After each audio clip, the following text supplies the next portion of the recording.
काम किया। 7 साल में हम लोग सरकार के तमाम योजनाओं को आम जनता तक, जिसको कहा जाता है कि अंत्योदय, अंतिम व्यक्ति तक योजनाओं का लाभ पहुंचाना, वो काम हम लोगों ने किया है। मांगे पूरी करो, पूरी करो, पूरी करो, हमारी मांगे पूरी करो, पूरी करो, पूरी करो। हमारी मांगे जायज है, जायज है, जायज है, हमारी मांगे जायज है, जायज है, जायज है। नमस्कार जोहार, आप देख रहे हैं ग्लोबल मीडिया अपडेट और मैं हूं आपके साथ श्रेया उपाध्याय। फिलहाल हम मौजूद हैं राजधानी रांची के कचहरी के पास, जहां धरना स्थल के पास कई सारे लोग धरना पर बैठे हुए हैं। ये स्थल बिल्कुल राज्यपाल आवास के समीप है और यहाँ पर आए दिन कई सारे मुद्दों को लेकर धरना प्रदर्शन होते रहता है। आज यहाँ पर धरना प्रदर्शन पर जो बैठे हैं लोग, वो हैं पंचायत सचिवालय स्वयंसेवक संघ की ओर से। इन लोगों की 5 सूत्री मांग है और आज इन लोगों की धरना के 86 दिन है यहाँ पर, और ये लोग आज अपनी 5 सूत्री मांगों को लेकर करीब पिछले 3 महीनों से यहाँ पर बैठे हुए हैं। हालांकि अभी तक किसी ने भी इनकी कोई किसी प्रकार से सुध नहीं ली है। मौजूदा सरकार बिल्कुल मौन खड़ी है इन लोगों के प्रति। अब आइए चलकर इनसे इनके धरना प्रदर्शन के बारे में विस्तार से जानते हैं।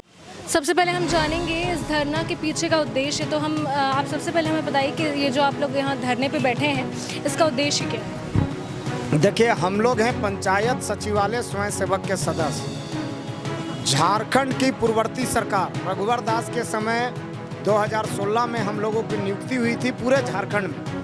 कहने का मतलब तमाम प्रखंड में, तमाम पंचायतों में, एक पंचायत में 4 स्वयंसेवक की नियुक्ति हुई थी। नियुक्ति नहीं माने हम लोग का चयन हुआ था, पर जो चयन का प्रक्रिया जो सरकार के द्वारा अपनाया गया था, वो पूरा नौकरी का जो प्रक्रिया होता है, वो सब चीज़ अपनाया गया था। जैसे हम बताना चाहेंगे आपको कि आरक्षण भी उसमें किया गया था, महिला को भी उसमें रखा गया था, उसके बाद उसमें एजुकेशन भी रखा गया था, उसके बाद उसमें उम्र सीमा भी था, एजुकेशन भी था, और साथ साथ में कैरेक्टर भी था, और उसके बाद जो है पुलिस वेरिफिकेशन भी हुआ था।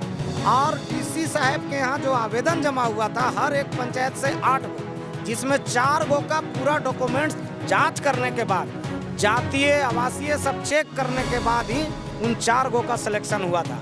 यानी प्रत्येक पंचायत से 8 स्वयंसेवक का फॉर्म भराया था, जिसमें 4 गो का सिलेक्शन हुआ था।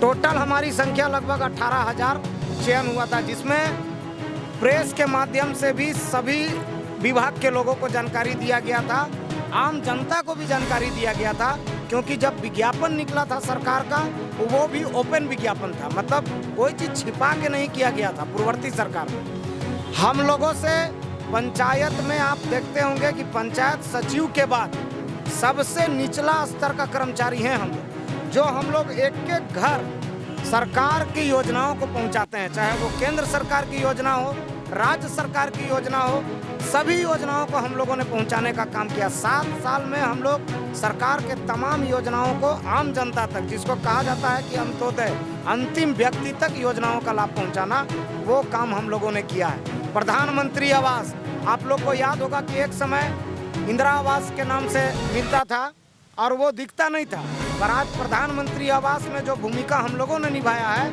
हर जगह प्रधानमंत्री आवास दिखा है, हर जगह शौचालय का निर्माण दिखा है। तो इन तमाम कामों को हम लोगों ने किया है। राज्य सरकार का जो काम था, सरकार आपके द्वार में, जैसे मान के चलिए वृद्धा पेंशन, विधवा पेंशन, विकलांग पेंशन, पशुधन योजना, शेड वगैरह, सभी चीज़ का हम लोग जो है आपका ग्राम सभा का दस्तावेजीकरण, ग्राम पंचायत प्लानिंग दल के तहत जो दस्तावेजीकरण होता, योजना बनाओ अभियान को लेके हम लोगों ने अपना जो है रोल निभाया है पंचायतों में। सरकार के सभी काम को किए हैं। पीडीएस विभाग में जन वितरण प्रणाली में राशन कार्ड बनवाना, ये सभी विभाग से कुछ ना कुछ काम हम लोग किए थे। हम लोग अपना नियुक्ति के अनुसार जो भी काम हम लोग से राज्य सरकार ली, हम लोग 100% उन कामों को किए हैं। अभी प्रॉब्लम क्या हुआ है और क्यों बैठना पड़ा, इसके विषय में हम बता देना चाहते हैं आपको कि माननीय मुख्यमंत्री हेमंत सोरेन जी चुनाव से ठीक पहले अपने निजी आवास सोहराय भवन में एक कार्यक्रम रखे थे, संविदा संवाद कार्यक्रम, और उसका प्रचार प्रसार बहुत बड़े पैमाने पर किया गया था पूरे झारखंड में। और जितने भी संघ हैं, चाहे वो रसोईया संघ हो, चाहे आपका पारा टीचर हो, आंगनबाड़ी हो, सहिया हो, पंचायत सचिवालय स्वयंसेवक हो, कृषक मित्र हो, भगवान मित्र हो, माने जितने छोटे छोटे कर्मचारी काम कर रहे हैं झारखंड में, सभी के साथ संविदा संवाद माननीय हेमंत सोरेन जी का हुआ था। और उन्होंने खुला मन से बोला था कि अगर मेरी सरकार आई, मैं सत्ता में आया तो 6 महीना में आप लोग का जो भी मांग है मैं उसको पूरा करूंगा। तो हमारा भी 15 सदस्यीय प्रतिनिधिमंडल उस सोहराय भवन में था। मैं खुद प्रदेश अध्यक्ष हूँ और मैं खुद वहाँ उपस्थित था। उनके साथ उनके रूम में बैठ के वार्ता हुई थी, जिसका प्रमाण भी है हम लोगों के पास में। तो वो चूंकि वादा किए थे और उनके वादा के अनुसार झारखंड के आम जनता ने ये सोचा कि ये क्षेत्रीय दल का सबसे मजबूत पार्टी है, मजबूत सरकार रहेगा और ये झारखंड के हित में काम करेगा। लोगों ने एक उम्मीद के साथ, एक भरोसे के साथ इस सरकार को लाया और आप देखें कि इसका रिजल्ट आया कि प्रचंड बहुमत में गठबंधन की सरकार आज सरकार चला रही है। पर हुआ क्या, इन 4 सालों में सभी संघ वाले लोग ठगे गए, सभी युवा ठगे गए, सभी छात्र ठगे गए, सभी महिला बहनें ठगी गई, तमाम झारखंड के लोग ठगे गए और सिर्फ खनिज संपदा का लूट हुआ इस सरकार में। इस सरकार में हत्याएं हो रही है, इस सरकार में अपराध बढ़ गया है। आप देख रहे हैं अपराध का ग्राफ आए दिन चिंता है, आए दिन मर्डर हो रहा है। यहाँ सरकार सिर्फ व्यस्त है अपना खजाना भरने में। आज हम लोग 86 दिन से बैठे हुए हैं, सरकार बगल में, राज्यपाल बगल में, पर कोई भी आज तक हम लोगों से सुध लेने नहीं आया कि आपकी मांग क्या है। जो कि हमारा जो 5 मांग है आपको भी हम बता देते। पहला मांग, झारखंड में जितना भी संघ है उनका पहला संघ है ये पंचायत सचिवालय स्वयंसेवक, जो माननीय मुख्यमंत्री से मिलने का पहला मांग रखा है। सोच लीजिए, बाकी मांग तो आप दीजिएगा कि नहीं दीजिएगा ये बात का चीज था, पर क्या मुख्यमंत्री, लोकतांत्रिक देश में मुख्यमंत्री मिलकर वार्ता नहीं कर सकते हैं क्या कि हाँ आपका मांग सही है कि गलत है? उनकी क्या मजबूरी है वो भी बताएं। झारखंड सरकार के पास, देखिए झारखंड में इतना खनिज संपदा है ना कि हम लोगों को अगर एक मानदेय लागू कर दिया जाए तो सरकार को ये सोचना नहीं पड़ेगा कि जो बजट इन लोगों को देना होगा कहाँ से देना होगा, क्योंकि सरकार चल ही रही है खनिज संपदा से। तो जब सरकार चल सकती है तो पंचायत सचिवालय स्वयंसेवक का पेट क्यों नहीं पाला जा सकता है, उनको मानदेय क्यों नहीं दिया जा सकता है? सरकार कहीं ना कहीं छलावा कर रही है, लोगों के साथ झूठ बोल रही है। और अभी आप देखते हैं कि जब जब उपचुनाव जहाँ जहाँ होता है फिर हेमंत सोरेन जी बड़ी बड़ी बातें करते हैं कि सरकार आपकी है, आपके भाई बंधु की सरकार है, आपके बाप दादा की सरकार है। तो कहाँ गए वो बाप दादा?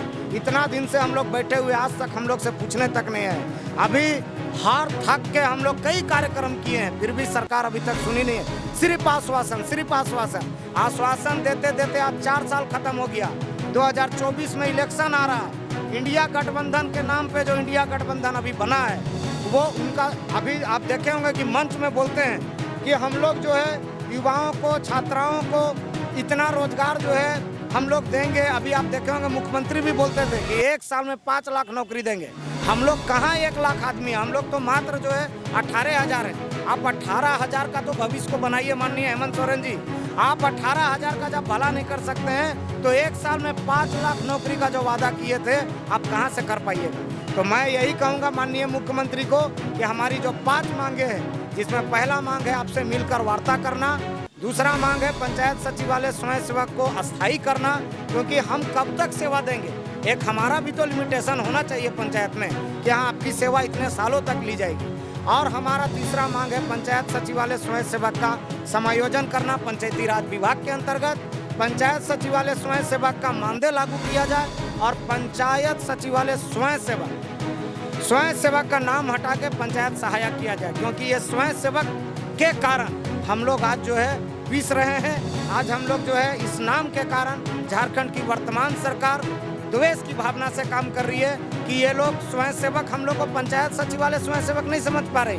ये लोग समझ रहे हैं राष्ट्रीय स्वयंसेवक, जो कि हमारे पंचायत सचिवालय स्वयंसेवक में हिंदू, मुस्लिम, सिख, ईसाई सभी धर्मों, सभी जाति के लोग हैं।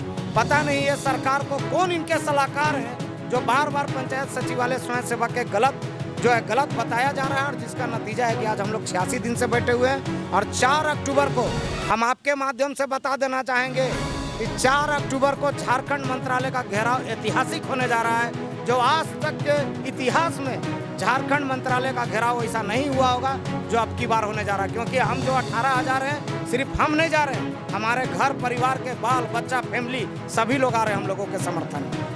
क्या अभी तक मौजूदा सरकार की तरफ से किसी तरह की संधि वार्ता आप लोगों से की गई है? देखिए, हम लोग विभागीय जो हम लोगों की बहुत अच्छे पदाधिकारी हैं निशा उरांव जी, वो हम लोगों के प्रति बहुत सार्थक है और उनका पहल भी बहुत अच्छा था।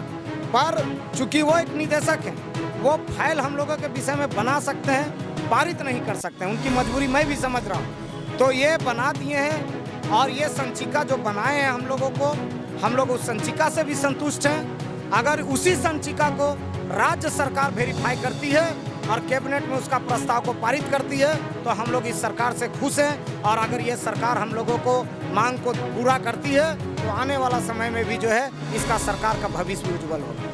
तो 4 अक्टूबर को आप लोगों के द्वारा जो घेराव होने जा रहा है, आपको क्या लगता है उसके बाद मुख्यमंत्री की आंख खुलेगी आप लोगों के लिए? देखिए, मुख्यमंत्री जी का आंख खुला हुआ है।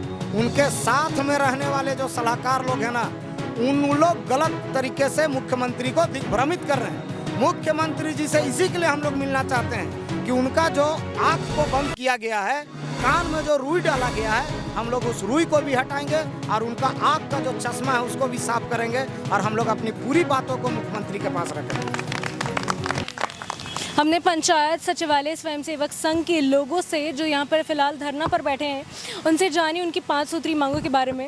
हमने उनसे कई सारी मुद्दों पर बात की। हमने ये भी जाना कि इन लोगों की जो सुध है अभी तक किसी ने नहीं ली है। साथ ही साथ मौजूदा हेमंत सरकार भी इन लोगों के प्रति अभी तक मौन बैठी है।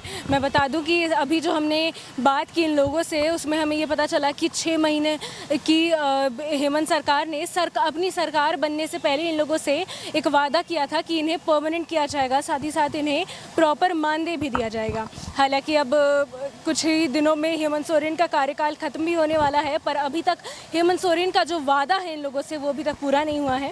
और इसी संदर्भ में ये लोग यहाँ पर धरना स्थल पर धरना के लिए बैठे हुए हैं। हमने इन लोगों से काफ़ी सारे मुद्दों पर बात की और हमने इनके आगे की रणनीति के बारे में भी जाना। हमने जाना कि 4 अक्टूबर को ये लोग किस तरह से मंत्रालय घेराव करने वाले हैं और आगे किस तरह से ये लोग मुख्यमंत्री हेमंत सोरेन जी से वार्ता करना चाहते हैं। हम आपसे फिर मिलेंगे अगले वीडियो में, तब तक के लिए देखते रहिए ग्लोबल मीडिया अपडेट। धन्यवाद।